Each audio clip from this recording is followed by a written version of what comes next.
shuffled and picked the cards, had a connection with the cards, felt the energy, and now we're gonna go through some interpretation, see what we find. So these are the two cards that I got today. They're brand new. Let me prepare this. Okay. So as you know, in the Patreon community, I lead a group and we are all together to work through our healing, merging with the energies that the universe has to offer. The energies from the moon phases. Everything is lit by the moon, right? The oceans, the ancient stones, nature, animals, humans. So we are influenced by the moon. We all know that ocean tides move with the energy of the moon. So does the water fluid in our bodies responds to the moon. Plantation crops, they all follow this energy that the moon provides and it's available for us. And my journey of working from my ascension, which I'm still ascending, but the ascension, the awakening, and the healing of all traumas, limiting beliefs, thought processes, eventually they were all merged with the moon, but eventually it took me a while to notice, and when I did, it was magical. It was magical because then consciously using what's available, seeing what's available, is what helped me enhance my healing, bring my healing to a level of love rather than suffering, bring my healing to a level of magic rather than, I say the word process all the time, but rather than strategies. But when I mention the word process, I am yet to find a better word, but a more of a fluid, magical realization of ourselves. And it can come in stages, it can come in phases. The moon comes in phases. So there is a level of process to it, but it's not necessarily a step-by-step process. It's all guided, it's all energy, energy influenced. So here I'm taking a few cards. We are at just the beginning of the first quarter moon. I felt a huge shift in the energy from yesterday to today. And the cards are kind of very guided in this journey. So I'm going to talk about a little bit what the cards are coming and trying to tell us. So the first card here is soul agreement, soul mission, soul plan, life purpose. And the Three of Pentacles with the word excitement comes up. And perhaps you are in a space where you are noticing, and I'm talking energetically, okay, but you can also be feeling this through a shift in your circumstances, so your 3D life. Something's changing in your life. You're feeling the energy of change. And you also understand that certain timelines will bring you back or reinforce your soul agreement of your soul plan. And perhaps there's a resistance to stepping into that timeline, perhaps because it's finance, perhaps because it's gonna, you know and you feel it might be bringing deeper levels of emotional dynamics for you to experience. Perhaps you are feeling resistant because it feels like it's going to push you a little bit out of your comfortable zone. But there's also excitement because you know it's new, because it's different, because it's here. for you to work along others, to find a little piece of yourself as well, right? And you are in a crossroad, you are questioning which way to go. Not that the cards are two different ways, but they are going together. So you are questioning which timeline to step in. And we talked about a few days ago that perhaps you are have sensing that the timelines are being displayed for you. You can see different paths to take, different solutions, and different endings. And whatever timeline you step in right now, you're planting the seed for that ending timeline that you can actually see. So the lady here is sitting, she has, creation in her uterus, and she's also connecting to temples, she's also connecting to ancient energy. She's connecting to the moon, she's connecting to the sky. And for us to be able to step in a timeline that we understand is part of a soul agreement, the closest to a soul agreement that we can see right now, it takes that time to go within. It takes that time to step into your inner love, into your inner heart, into your inner mind space to be able to receive the message. Sometimes that which feels a little bit harder or more resistant, perhaps that is the path, right? Not because it needs to be hard, and not because you need to go through sacrifice. And I'm not talking of resistance because the path is difficult.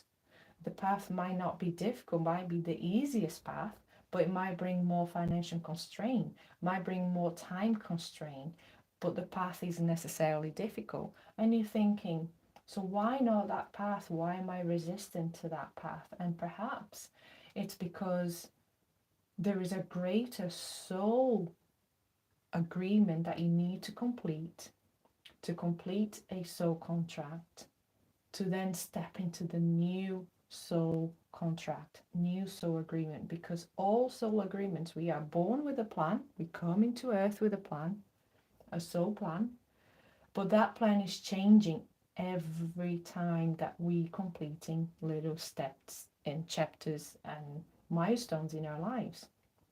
And perhaps you are in that space of self-love, self-compassion, soul agreement. Maybe you are entering or finalizing this soul self-compassion agreement plan.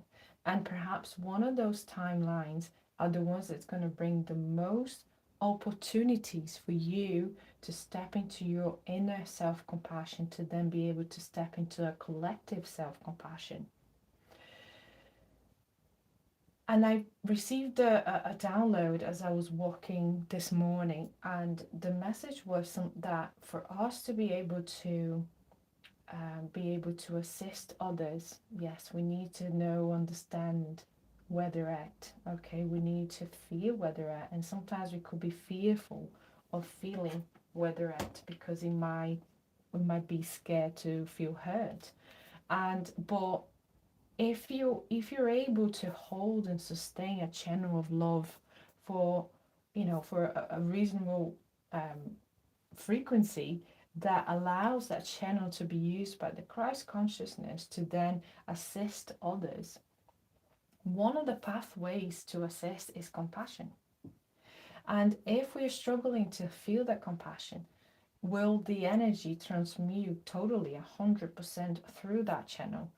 And the image I had is that the channel can be broken down, the bridge can be broken down, and yes, there's healing happening in all the different aspects, perhaps in the mental and the emotional and the physical, but through the channel of compassion and unconditional love, is that 100% being carried on, passed on, or is the bridge needs a little bit of adjustment, a little bit of a repairing? And I wonder if that repairing is coming from this self-compassion. And through the journey of awakening, we are talking about self-love, unconditional love, and compassion and all that. But I wonder if this Aquarius era that we're entering is really bringing us in and honing us into our own self-compassion first before we can actually understand and feel compassion for others without the fear of feeling their pain. Yeah. Um, the second card is the King of Wands. It comes with passion. It's green, it's heart. It's heart orientated, and the holy mountain, soul calling, sacred journey, and pilgrimage. And here there's a person arriving at a temple. There's a person ready to walk through that temple, and perhaps you are ready to choose that timeline, and you want to make sure that that timeline is the heartfelt one, the unconditional love for you and others one that you can step into, because your soul is calling. You know you have a sacred journey. Perhaps you find yourself, very excited and a lot of passion to help others, maybe through energy healing, maybe through your own career, where you can bring different perspectives within that profession, within that space of even in the corporate world. Perhaps you can bring more of a compassionate lenses to be shared and to be seen. And you are stepping into that sacred journey. And, this is your holy mountain. You're being called. And how do you step into it? And with the passion card coming right next to it, it reminds me that, it's really what we are learning from within ourselves. Our self-compassion, our self-love, our unconditional love for us, yeah, before we can work with others. I just want to have a quick look at the King of Wands. So the King of Wands is a born leader. It's a creative, visionary, timelessness, lenses that perhaps you carry. Perhaps you are ahead of your time in whatever profession you hold, in whatever job you hold, and you can see things just slightly more expanded, and you think, how can we then bring this vision so that it can be worked corporately, or cooperating with others, so that we can create an empire of light together. And this is a soul calling. We are being called to bring others along and to work with others and to expand into others' visions as well. But how do we do this? Yeah, how do we do this?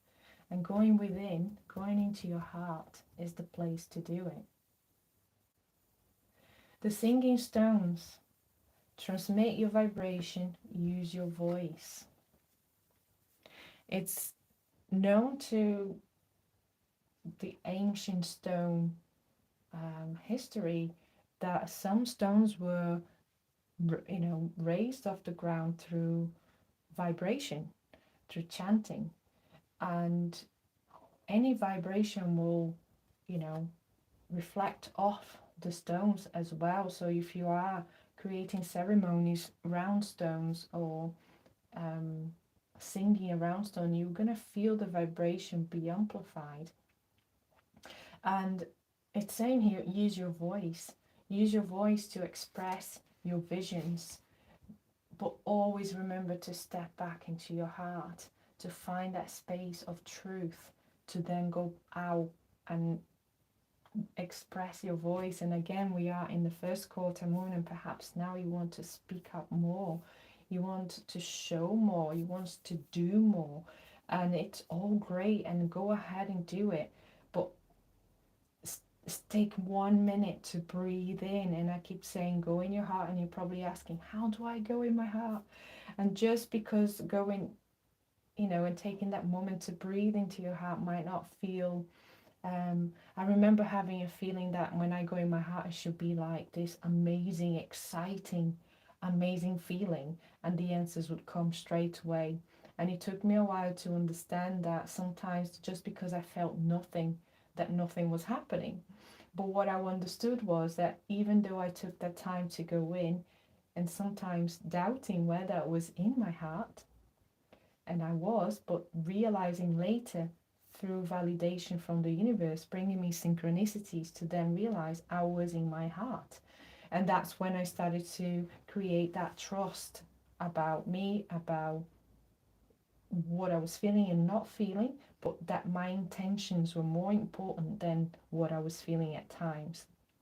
Especially when you are in that journey and you're still becoming familiar with energy. And this is what we teach in the Patreon. Foremost is that inner trust.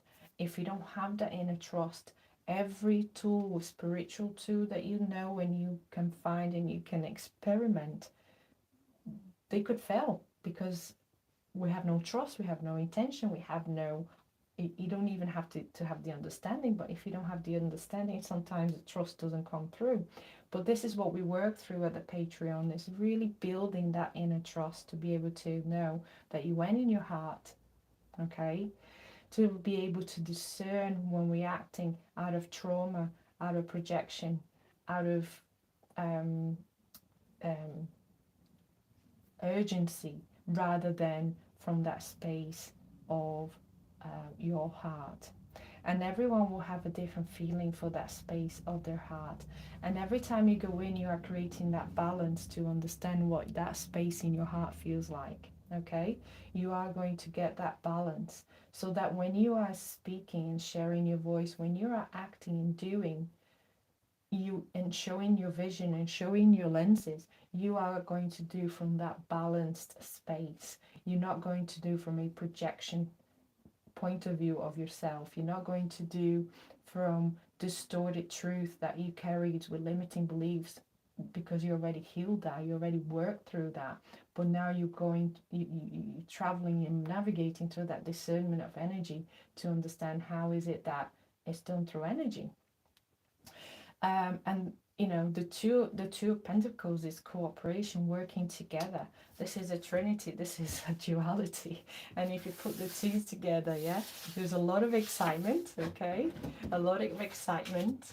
And then there's the King of Wands, a leader that wants to put everything to place. There's a lot of passion, but how can we do that with balance? And this is all coming from your soul calling. So you are stepping into your soul calling, and that the quarter moon is giving you that opportunity. So the new moon, you realize this thing that you decided that you became aware for you to heal in this moon 28-day cycle. But now you're at the first quarter and you're thinking, right, now I understand a little bit more what I'm stepping into. It's becoming more clearer. So therefore, it's time to do some actions. And you have another 7 days, you know, before the moon is full moon for you to create lots of moments of actions. Yeah, like today I had a moment of self-compassion, and I stepped into that moment to create and feel and see that what self-compassion felt like. And it was amazing. Yeah, it gave me so many other perspectives. And when we come to the full moon, perhaps I'll be feeling those emotions a little bit stronger, those sensations a little bit stronger, those um, um, you know, feelings a little bit stronger. And I'm thinking here, I'm ready. I want to feel a little bit stronger. I want to go through the excitement of full moon, of the roller coaster of the full moon. And I don't want to go with it with fear, because everything that I will feel, and my heart is really activating right now, and is activating a little bit like I'm just about to start a roller coaster, to be honest. I have felt before. And everything that I will feel in the full moon is not going to damage me, it's not going to hurt me, it's not going to create any circumstances that's going to bring me fear. But if I do feel fear, I want to feel fear for what it is and not bring the reality with it. I just want to feel it and let go. Yeah, and perhaps the full moon coming up in Taurus, it's about this feeling and letting go, feeling and letting go, feeling and letting go. Okay, so this is what I bring for you today. This is a mid mid cycle, moon cycle reading, just to help us, pick up the energies that the moon is trying to bring us. And I hope that you can claim your free Zoom link session for this Thursday, 7 o'clock, 7:30, 7 o'clock, 7:30 UK time. If you sign up for the Patreon for free, there will be the post right at the top with the link for you to join us this week on the Patreon live call. And I look forward to seeing you there. Thank you very much.